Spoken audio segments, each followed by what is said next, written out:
आमे विजय चंद्रपुर रामचंडी मठर मठाधीश दाशरथी दास बाबा श्रीमद बाबा बलियांकर शिष्य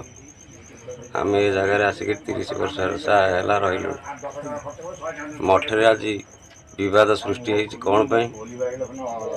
ना आज की जो कोरोना आसला से समय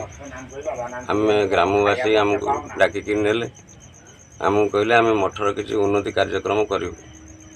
आम माँ झी भौणी मैंने सब जी ये तो ग्राम देवती नहांती आम घर कर रहीलु ये जाए माँ भौणी झी मैंने जी से गंजेई फंजेई टे खोला जगह खाई खाइबेनि ये आमको कहले आम कतर गोटा दस्खत नेले एवं से मैंने आसिक मठे जाहिर कर बाबाजी आमको मठ बिकी आमको हिसाब पत्र 2 वर्ष है दौना पोखरीटा नहीं खाऊँ 2 वर्ष है 20-25 हज़ार टଙ୍କା से वर्ष को आसे मठ चले भिक्षासी मठ से पैसा दौना 2 वर्ष है जबरदस्ती दुकान घर कर चलुँच 5 पैसा दौना हिसाब मागिया कहते मारधर करेंगे निजे जबरदस्ती मठ भितर गोटा घर कर पीपी सामाल रखी टाइल रखी ताला पकईकि मसे 2 मास खंडे आमको 1000-2 हज़ार देला आउ दौनी मागिबार कहूँ मारधर कर बाबाजी राताराति छाड़ी पलैब ये हूँ बर्तमान यार कारण जबरदस्ती करें 30 लाख टका मठे खर्च करूँ बाबाजी आमको देदे ना बाबाजी आम मारधर करूँ 30 लाख टका कौन आमको हिसाब दे बोली आम मागिबार सी आमको एमती दुर्व्यवहार कर काली जबरदस्ती आनी कार आणिक मठ भर रखी कहे मठ पार्क गाड़ी आ भर रबरदस्ती पुरैक कली झगड़ा कर आम जा आईन आश्रय नहीं असीदी आम तहसिलदार को पचार जाइलु कुजंग आम कहल आज्ञा कौन ये खबर मठर कौन ये बदनामी सब ना मठे तुम्हें से गुंडा रखिकी रसीद काटुच पैसा आदाय करें कहल आम तो आज पर्यंत कहार की धूप गोटाए मागिनु आम पवन हारी आम आज पर्यंत कहार की धूप गोटाए दियो आमको कि कौन मिठाई आमको दियो कहार की आम मागिनु आम कौन गुंडा रखिक पैसा आदाय कर मठर बदनामी होता इंडिया मेट मठ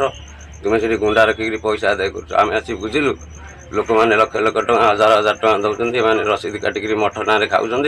से रसीद हिसाब मागियार आमको मारधर करेंगे कहूँ मठे बर्तमान जहाँ सब ये सब हो उन्नतिर कार्यक्रम एम सब भक्त मैंने किए कौन देकर सब कर बर्तमान ये गोटे नूतन मंदिर निर्माण होती जड़े भक्त किए देती इफको कंपानी आम ठाकुर जाती दल विमान से इफको से किसी व्यक्ति कर ये टाइल कई खंड अभी पड़ी जड़े भक्त जड़े किए देती आउ गेटा से कहते आम गेट कर गेटा भी से जड़े गेट भक्त जड़े गेट देती ये से कहते आम 30 लाख टका खर्च कर पानी गिलास आज पर्यटन भी कहार की देना 2 वर्ष है कौटी गोटे अतिथि अभ्यागत बाबाजी ब्राह्मण वैष्णव से क्या पानी गिलास देते कि भिक्षार्थी की भिक्ष मुठाई देते कौटी अच्छी आमको गोटे प्रमाण दिंतु मठे आज की 2 वर्ष है आम हूँ पवन हारी आम कहारी किसी मागुना जहाँ पवन उड़े आणिक जहाँ पकड़ आम से ग्रहण करूँ आम आज्ञा ये आमर कहबार कथा जे से जो हिसाब से आमको अत्याचार करुँच आम जीवन प्रति विपद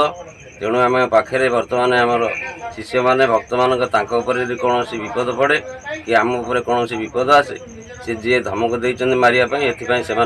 दायी हे आम आईन पाखे आश्रय आईन की जनाऊँ।